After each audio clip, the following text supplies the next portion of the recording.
من ذا الذی یقرض اللہ قرضا حسنا فیضاعفہ لہ ولہ اجر کریم۔ صدق اللہ العظیم وصدق رسولہ النبی الکریم الامین، ونحن علی ذلک لمن الشاہدین والشاکرین والحمد للہ رب العالمین۔ ان اللہ وملائکتہ یصلون علی النبی یا ایہا الذین آمنوا صلوا علیہ وسلموا تسلیما۔ الصلاۃ والسلام علیک یا سیدی یا رسول اللہ وعلی آلک واصحابک یا سیدی یا حبیب اللہ۔ اللہم صلی علی سیدنا و مولانا محمد معدن الجود والکرم وآلہ وصحبہ وبارک وسلم۔ تمام تعریفیں حمد و ثنا اللہ تعالیٰ جل شانہ کے لیے، اور درود و سلام نبی اکرم نور مجسم شفیع معظم احمد مجتبیٰ جناب حضرت محمد مصطفیٰ صلی اللہ تعالیٰ علیہ وسلم کی ذات والا صفات کے لیے حمد و صلات کے بعد، اللہ تبارک و تعالیٰ نے کچھ انسانوں کو مالدار بنایا ہے اور کچھ کو اللہ تعالیٰ نے غریب، فقیر اور مسکین بنایا۔ اللہ تعالیٰ کی یہ تقسیم اس کی حکمت پر مبنی ہے۔ اب مالک کریم نے یہ فیصلہ فرمایا کہ وہ جن کو اللہ نے اپنے فضل سے مالدار کیا ہے وہ اپنے غریب، مسکین اور کمزور مسلمان بھائیوں کا خیال رکھیں۔ اور اسلام کا حسن دیکھیے، اسلام کا کمال دیکھیے کہ رب تعالیٰ فرماتا ہے تم خرچ کرو گے مسکین پر، غریب پر، اور وہ قرض دو گے تم اپنے رب تعالیٰ کو۔ خرچ اس پر کرو گے اور قرض اپنے رب تعالیٰ کو دو گے۔ ارشاد فرمایا من ذا الذی، کون ہے وہ جو اپنے رب کو اچھا قرض دے، جو اپنے رب کو اچھا قرض دے، قرض حسنہ دے، فیضاعفہ لہ، اور پھر اللہ تبارک و تعالیٰ اسے دونا کر کے واپس کرے گا۔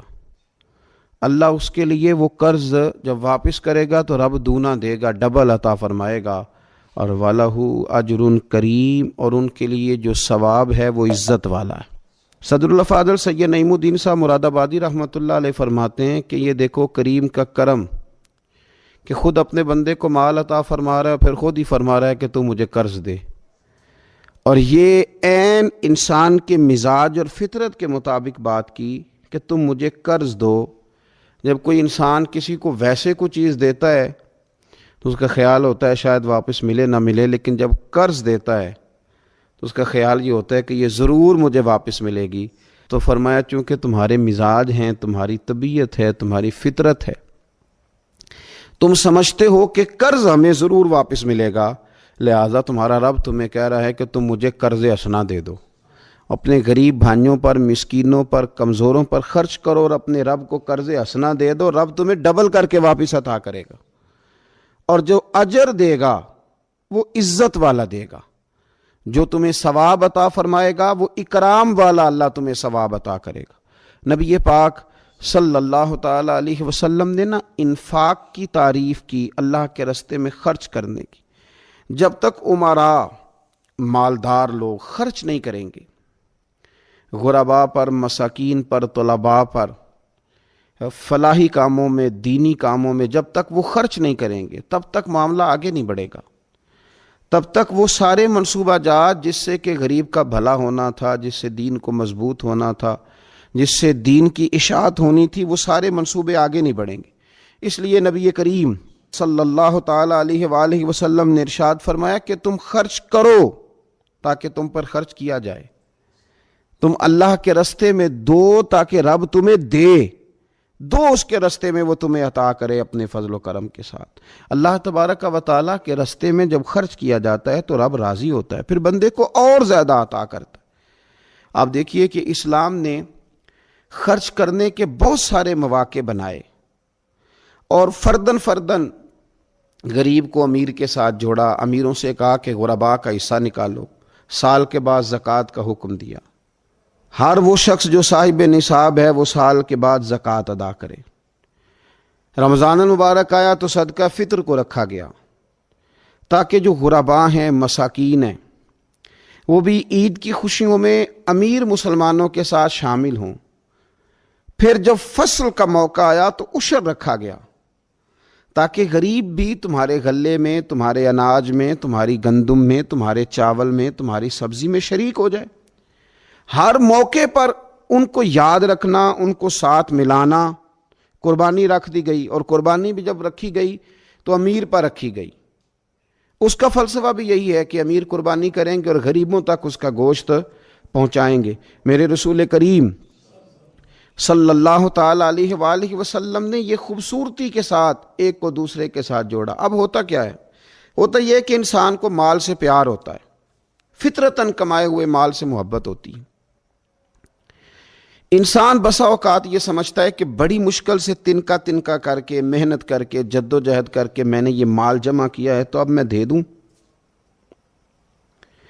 ایک لمبا عرصہ تک میں نے پردیس کاٹا، مشکلات برداشت کی، اور میں نے کئی راتوں کے رت جگے اس کام کے نام کی، اور اب آج اگر مالی طور پر میں مضبوط ہوا ہوں تو کیا میں یہ مال دے دوں؟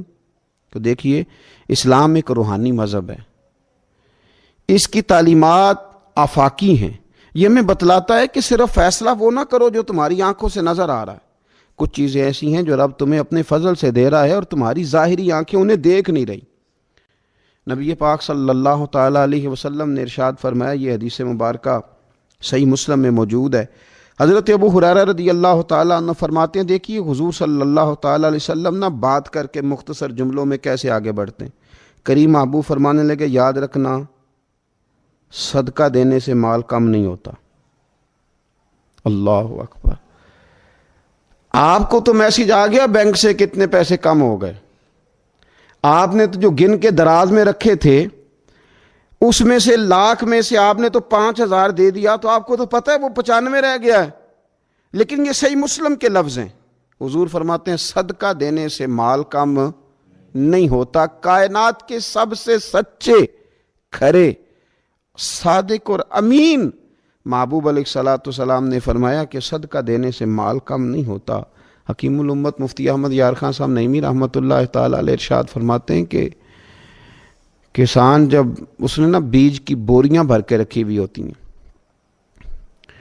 تو جب وہ جا کر کے بیج ڈالتا ہے نا کھیت کے اندر، تو بظاہر تو وہ بوریاں خالی کر کے آتا ہے، لیکن پتہ تب چلتا ہے کہ جب ایک ایک بیج پر پھر کئی کئی گنا دانہ لگتا ہے۔ آیا تو وہ خالی کر کے تھا، لیکن اگر تھوڑا سا وہ گہرائی کے ساتھ دیکھے تو اس نے تو کمال کر دیا، اب تو اس پر بے شمار دانے لگ گئے۔ تو حضور علیہ الصلوۃ والسلام نے فرمایا صدقہ دینے سے مال کم نہیں ہوتا، اور فرمایا معاف کرنے کی وجہ سے اللہ بندے کی عزت میں اضافہ کر دیتا ہے، اور فرمایا جو اللہ کی رضا کی خاطر جھک جائے اللہ اسے عزت عطا کر دیتا ہے۔ صدقہ دینے سے مال کم نہیں ہوتا۔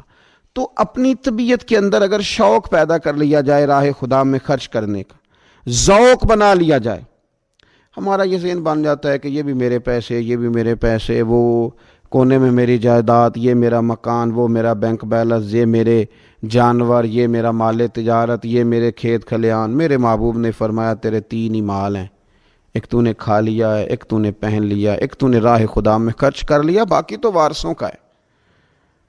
وارثوں کے مال کے بارے میں اس قدر زیادہ توجہ رکھنا، اس قدر زیادہ ذہن بنا کے رکھنا، تو اللہ تبارک و تعالیٰ کی راہ میں خرچ کرنے کا جو شوق ہے، حضور صلی اللہ علیہ وسلم نہ اس کی نصیحت کرتے۔ نبی پاک صلی اللہ تعالی علیہ وسلم کے سامنے نا حضرت اسماء بنت ابی بکر صدیق خرچ کر رہی تھی، اللہ کے راستے میں دے رہی تھی، تو سرور کائنات صلی اللہ تعالی علیہ وسلم نے فرمایا اسماء خرچ کرو پر گنا نہ کرو، گن گن کے اللہ کے راستے میں خرچ نہ کرو، ورنہ رب بھی تمہیں گن گن کے دے گا۔ فرمایا تم اس کے راستے میں اس کی راہ سے کچھ بچا کے نہ رکھو تو رب تعالیٰ بھی جب تمہیں دے گا نا تو پھر بے حساب ہی عطا فرمائے گا۔ گن گن کے یوں احتیاط کر کے دیکھ کے پریشان ہو کے راہ خدا میں خرچ نہ کیا جائے، بلکہ اللہ تبارک و تعالیٰ کے راستے میں دیا جائے اور مالک کے حضور اس کی رضا کے لیے خرچ کیا جائے اللہ تعالیٰ کے بندوں پر۔ حضور صلی اللہ تعالیٰ علیہ وآلہ وسلم کی جو عادات جن کی وجہ سے کائنات میں میرے محبوب پاک علیہ الصلوۃ والسلام کے روز ڈنکے بجتے ہیں، حضور کی نعتیں پڑھی جاتی ہیں، ان میں حضور علیہ السلام کی ان خوبصورت عادات میں سے ایک عادت ہے حضور کا سخی ہونا، کریم ہونا۔ لب واں ہیں، آنکھیں بند ہیں، پھیلی ہیں جھولیاں، کتنے مزے کی بھیک تیرے پاک در کی ہے۔ نبی پاک صلی اللہ تعالیٰ علیہ وآلہ وسلم ارشاد فرماتے ہیں، حضور کا شوق دیکھیے خیرات کرنے کے تعلق سے۔ ہمارے ہاں یہ ہوتا ہے کہ بعض اوقات جیسے جیسے پیسہ بڑھتا جاتا ہے ویسے ویسے لوگوں کے اندر بخل آتا ہے، کنجوسی آتی ہے۔ بعض لوگ اللہ ماشاءاللہ وہ خیرات کرنے کی طرف اس طرح توجہ نہیں کرتے جس طرح کہ ان کا منصب انہیں حکم دیتا ہے یا ان کا منصب انہیں اس طرف قائل کرتا ہے۔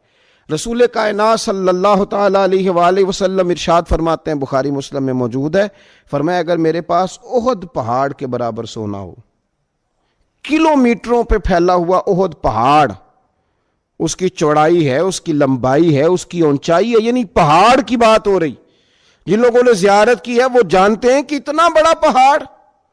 حضور فرماتے ہیں میرے غلاموں سنو، اگر میرے پاس احد پہاڑ کے برابر بھی سونا ہو تو فرمایا میرا دل چاہتا ہے کہ 3 راتیں گزرنے سے پہلے پہلے سارا اللہ کے راستے میں خرچ کر دوں، سوائے اس کے کہ جو میں نے قرض دینا ہو، قرض کے لیے بچاؤں گا، باقی میں سب اللہ تبارک و تعالیٰ کے راستے میں خرچ کر دوں گا، 3 راتوں سے زیادہ نہیں گزریں گی، خرچ کر دوں گا۔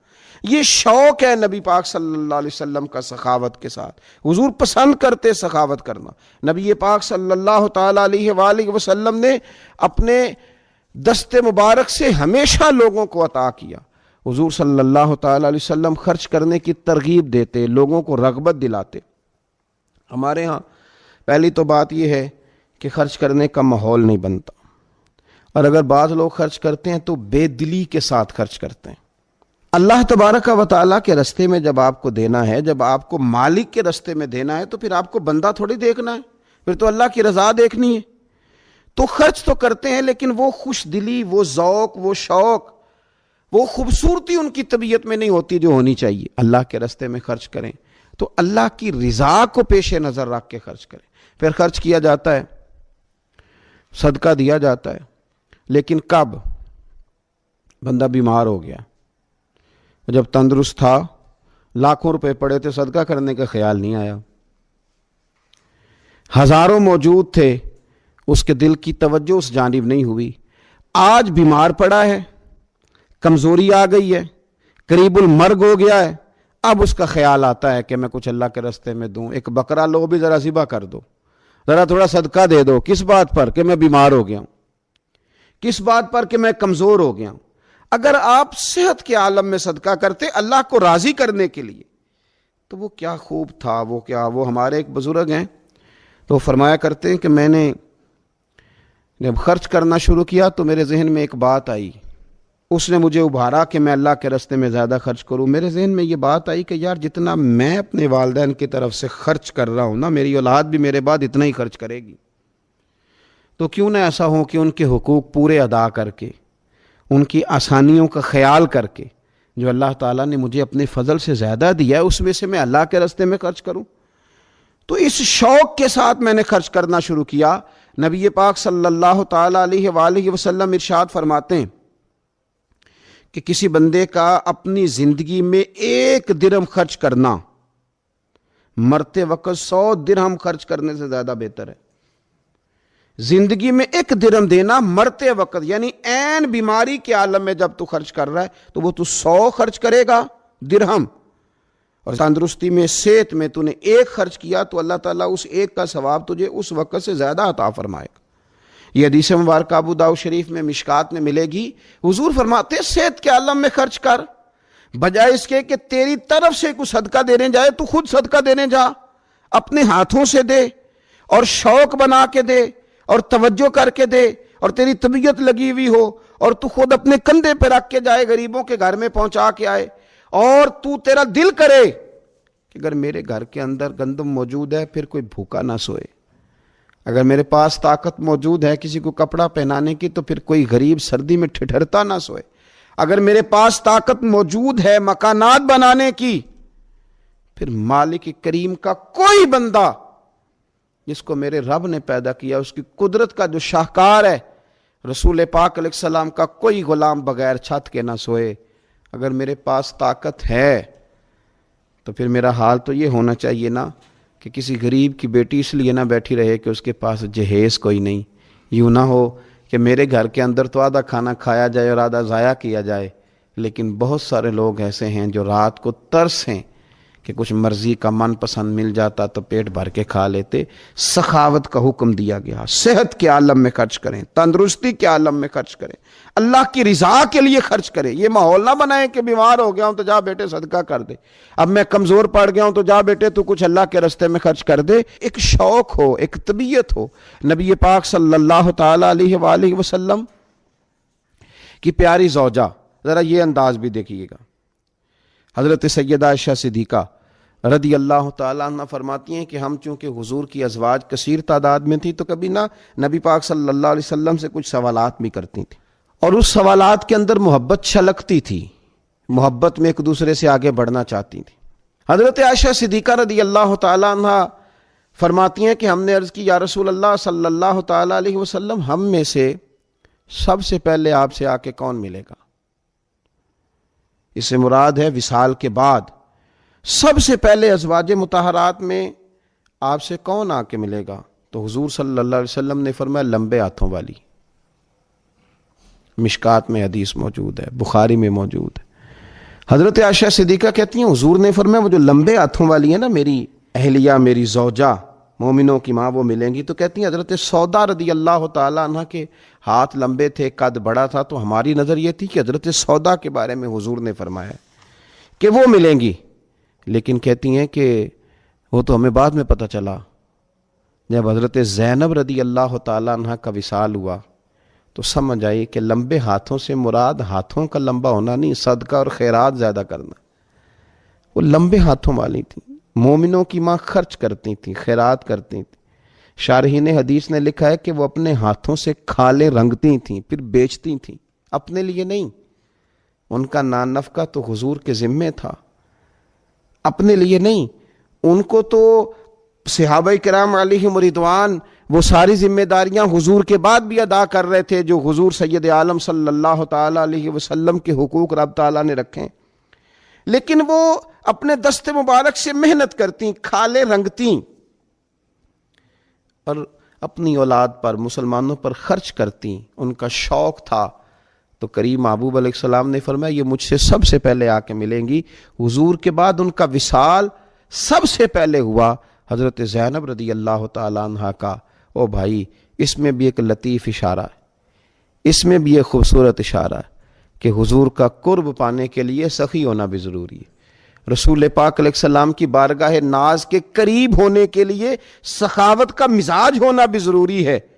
انسان کے دل کا، اس کی طبیعت کا، اس کے مزاج کا سخی ہونا ضروری ہے، اس لیے کہ اس نے رسول پاک صلی اللہ تعالیٰ علیہ وآلہ وسلم کے قریب جانا ہے۔ اعلیٰ حضرت بریلوی رحمۃ اللہ تعالیٰ نے لکھا ہے، فرماتے ہیں اللہ کے محبوب علیہ الصلاۃ والسلام اچانک مسجد میں تشریف لائے اور نماز کا وقت ہو گیا، اقامت کہہ دی گئی۔ سرور کائنات صلی اللہ تعالیٰ علیہ وسلم نے اقامت کہی جا چکی تھی، پر حضور باوجود اس کے گھر چلے گئے، تھوڑی دیر کے بعد واپس آئے۔ اب ظاہر ہے صحابہ کے دلوں میں سوال تھا کہ اقامت ہو چکی تھی، حضور کہاں تشریف لے گئے؟ تو حضور نے فرمایا میں مسجد آیا تو میرے دل میں خیال آیا کہ گھر میں تو چند دینار پڑے ہوئے ہیں، تو میں نماز پڑھانے سے پہلے گیا ہوں، انہیں اللہ کے راستے میں خیرات کیا، پھر تمہیں آ کے نماز پڑھائی۔ یار اپنا شوق بنائیں۔ آپ یقین کریں کہ بہت سارے لوگ ہیں جو بہت سارے لوگوں کا خیال رکھ سکتے ہیں، لیکن ہماری نظر اپنے سے اٹھتی نہیں۔ ہم اپنے آپ سے سوچنا شروع کرتے ہیں، اپنے اوپر ختم کر لیتے ہیں۔ اگر بہت زیادہ بڑھ کے سوچیں گے تو اپنی اولاد کا سوچیں گے۔ ذہن بنائیں سخاوت کا، اور رمضان شریف میں خاص کر کے توجہ کریں۔ آپ مساجد کا خیال کریں، مدارس کا خیال کریں، اور خوب خیال کریں، خوب خیال کریں، اور غرباء کا خیال کریں، مساکین کا خیال کریں، کمزور لوگوں کا خیال کریں۔ دیکھیں رب فرماتا ہے خرچ تم نے غریب پہ کرنا ہے، پر قرض تم نے اپنے رب کو دے۔ تر گئے یار جدائیاں والے،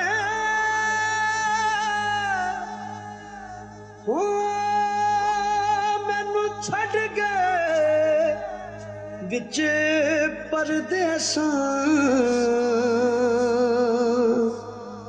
ہوئے اٹھن جوگی نہ چھڈ گیا مینوں،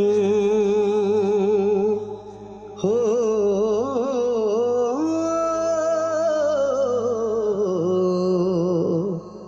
ਬੈਠੀ ਹੰਝੂਆਂ ਹਾਰ ਪਰੋਂ